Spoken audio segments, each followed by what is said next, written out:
Hi friends, TGPSC June 9వ తారీఖు నిర్వహించినటువంటి group 1 prelims పరీక్షలోని మరికొన్ని ప్రశ్నలను ఈరోజు చూద్దాం.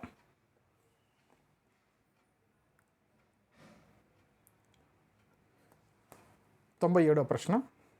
తెలంగాణ సామాజిక ఆర్థిక ముఖచిత్రం 2023లో అందజేసిన దత్తాంశం ప్రకారం 2022-23లో తెలంగాణ రాష్ట్ర ద్వితీయ రంగం యొక్క స్థూల రాష్ట్ర విలువ మదింపు ప్రస్తుత ధరల్లో మరియు తాత్కాలిక ముందస్తు అంచనాలలో నిర్మాణ రంగం ద్వితీయ రంగంలో ఉపరంగం యొక్క వాటా సుమారుగా. దీనికి సరైన సమాధానం 19%. ఇది కష్టమైన ప్రశ్నే, సోషియో ఎకనామిక్ సర్వే నుంచి వచ్చింది. అలాగే బడ్జెట్ నుంచి కూడా మరొక సర్వే నుంచి అనుకుంటే ఇది మరో ప్రశ్న వచ్చింది. 98.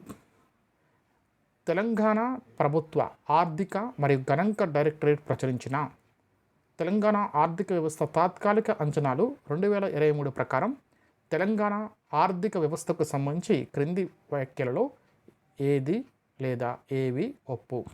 దీనికి సరైన సమాధానం 2022-23లో తెలంగాణ స్థూల రాష్ట్ర దేశీయోత్పత్తి ప్రస్తుత ధరల్లో 13 లక్షల కోట్ల రూపాయల కంటే ఎక్కువగా ఉంది అనేది సరైనటువంటి సమాధానం. 99వ ప్రశ్న. సుస్థిరాభివృద్ధి లక్ష్యం యొక్క సాధించిన పురోగతికి సంబంధించి క్రింది వ్యాఖ్యల్లో ఏది లేదా ఏవి ఒప్పు. ఏబి రెండు సరైనవి. 2030 నాటికి ప్రపంచం శూన్య లేదా సున్నా ఆకలి లక్ష్యాన్ని సాధించే పరిస్థితిలో లేదు.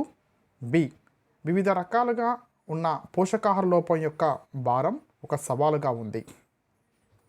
ఏబి రెండు కూడా సరైనవే. తర్వాత క్వశ్చన్ నెంబర్ 100. భారతదేశ పంచవర్ష ప్రణాళికలకు సంబంధించి క్రింది వ్యాఖ్యల్లో ఏవి ఒప్పు. పేదరిక నిర్మూలన అనేది 5వ పంచవర్ష ప్రణాళిక యొక్క ప్రధాన లక్షణాల్లో ఒకటి. రైట్. స్థిరత్వంతో కూడిన వృద్ధిని సాధించడం 4వ పంచవర్ష ప్రణాళిక ఉద్దేశాల్లో ఒకటి. రైట్. సి 7వ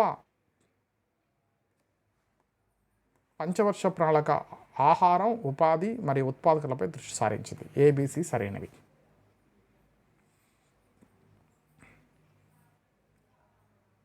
ఇది కొంచెం కష్టమైన ప్రశ్న. ఇది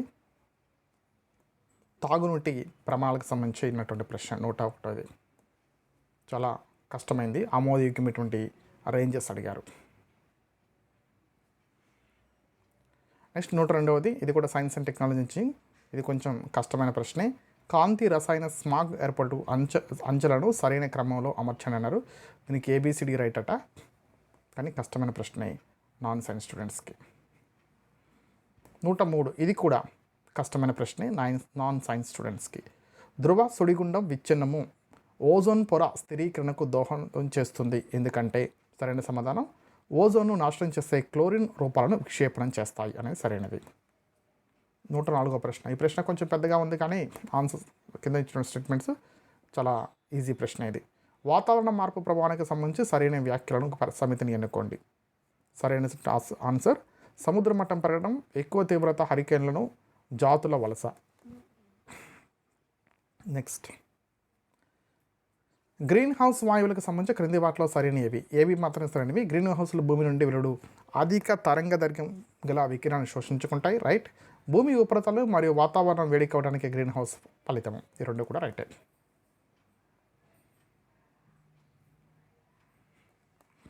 ఇది కొంచెం కష్టమే. సాధారణంగా ఉపయోగించు ఔషధాలు మరియు వాటి మొక్కల మూలములను జతపరచము. Penicillin fungi, L dopa, velvet bean, quinine, cinchona, పసుపచ్చని cinchona, taxol, Pacific yew. Next 107వ ప్రశ్న.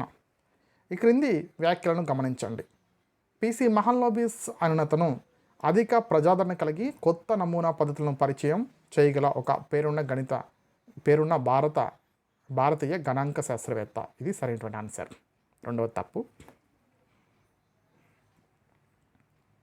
నెక్స్ట్ భారత శాస్త్రీయ మరియు సాంకేతిక విజ్ఞానం శాస్త్రీయ సాంకేతిక విజ్ఞానానికి సంబంధించి సరైనటువంటి ఏమిటి? బలపరచడం, ఉన్నత స్థాయిని చేర్చడం, జీవనోపాధికి స్థానిక ఆవిష్కరణ తెచ్చడం, రైట్. వికలాంగులకు వృద్ధులకు సాంకేతిక పరిజ్ఞానం జోక్యం, రైట్. ప్రేరణాత్మక పరిశోధనకై శాస్త్రీయ అనుసరణలు ఆవిష్కరించడం, రైట్. ABD right. గిరిజన విజ్ఞాన ప్రణాళిక అనేది తప్పు. నెక్స్ట్ ఇది కొంచెం కష్టమైన ప్రశ్నే. భారతదేశ ఔషధ రంగంకు సంబంధించి క్రింది వ్యాఖ్యలను గమనించండి. భారతదేశ బ్యూరో ఆఫ్ ఫార్మా పిఎస్సిలను జన ఔషధ జనరిక్ ఔషధాల వినియోగం గురించి ప్రజలకు అవగాహన కల్పిస్తుంది, రైట్. ఇది 2020 మార్చి నాటికి ప్రధానమంత్రి జన ఔషధ కేంద్రాల సంఖ్యను 10,000కు పెంచాలని భారత ప్రభుత్వం లక్ష్యంగా పెట్టుకుంది. ఏ మరియు బి రెండు నిజము, కానీ ఆర్ అనేది ఏకు సరైన వివరం కాదనేది సరైన. నెక్స్ట్ ఈ క్రింది నోబెల్ గ్రహీతల పేర్లను వారి బహుమతులు స్వీకరించిన కాలక్రమానుసారం అమర్చండి. ఫస్ట్ సివి రామన్, తర్వాత హరగోవింద్ ఖురానా, తర్వాత వెంకట్రామన్, నెక్స్ట్ సుబ్రహ్మణ్యం అయ్యర్, చివరిగా వెంకట్రామన్ రామకృష్ణన్. సిడిబిఏ సరైన సమాధానం. నెక్స్ట్ 111వ ప్రశ్న. ఇది కొంచెం ఈజీ ప్రశ్నే, సైన్స్ అండ్ టెక్నాలజీ నుంచి. ఇస్రో ర్యాకెట్ల క్రమం వాటి మూల్య భారం ఆధారంగా తక్కువ నుంచి ఎక్కువకు అమర్చము. ఫస్ట్ది ఉపగ్రహ ప్రయోగ వాహనము, తర్వాత అగ్మెంటెడ్ ఉపగ్రహ ప్రయోగ వాహనం, తర్వాత పోలార్ ఉపగ్రహ ప్రయోగ వాహనం, జియోసింక్రనైజ్ ఉపగ్రహ ప్రయోగ వాహనం. తర్వాత చట్టాలు ఆమోదించిన సంవత్సరాలు అడిగారు. 112వ ప్రశ్న. అటవీ పరిరక్షణ చట్టం 1980, జాతీయ గ్రీన్ ట్రిబ్యునల్ చట్టం 2010, వన్యప్రాణుల భద్రతా చట్టం 1972, ప్రమాదకర వ్యర్థాల నిర్వహణ మరియు సరిహద్దులను దాటి నిర్వహించడం మొదటి సవరణ చట్టాలు 2016, జీవ వైవిధ్య చట్టం 2002. నెక్స్ట్ క్రింది వ్యాధులను వాటి వ్యాపించుకున్న రకములతో పోల్చండి. కలరా నీటి ద్వారా, ఫైలేరియా చిత్తన్నీళ్ళు దుర్వాసన ద్వారా, క్షయవ్యాధి గాలి ద్వారా. నెక్స్ట్ 114వ ప్రశ్న. 4 మార్చి 2024 రోజున భారతదేశం యొక్క వేగవంతమైన స్వదేశీ బ్రీడర్ రియాక్టర్లో మూల పదార్థాన్ని అమర్చడం నిర్వహించినటువంటి ప్రదేశం కల్పకం, తమిళనాడు. నెక్స్ట్ 115వ ప్రశ్న. క్రింది వాటిలో ప్రత్యేక హార్మోన్ కీటకానికి సంబంధించిన మరియు ప్రత్యేక మొక్కల హార్మోన్ కాదు. సైటోకినిన్. నెక్స్ట్ 116వ ప్రశ్న. క్రింది వాటిలో ఏ సౌష్ఠవం జంతువుల్లో కనిపించదు అంటే అసౌష్ఠవం అని చెప్పారు. కొన్ని చోట్ల వృత్తాకార సౌష్ఠవం అని ఇచ్చారు. ఇది మనకు టీజీపీఎస్ ఇచ్చే అఫీషియల్ కీలోనే మనకు సరైన సంబంధం దొరుకుతుంది. నెక్స్ట్ 117. ఈ క్రింది ఉపగ్రహములను వాటి ప్రయోగించిన సంవత్సరాలతో జతపరచము. A2 Bhaskara 2 1981, GSAT-10 2012, IRS-A1 1988, INSAT-1D 1990.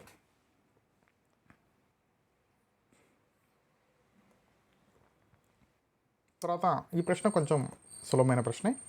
Covaxin అనే స్వదేశీయ COVID-19 టీకాను ఉత్పత్తి చేసినటువంటి భారతీయ సంస్థ భారత్ బయోటెక్.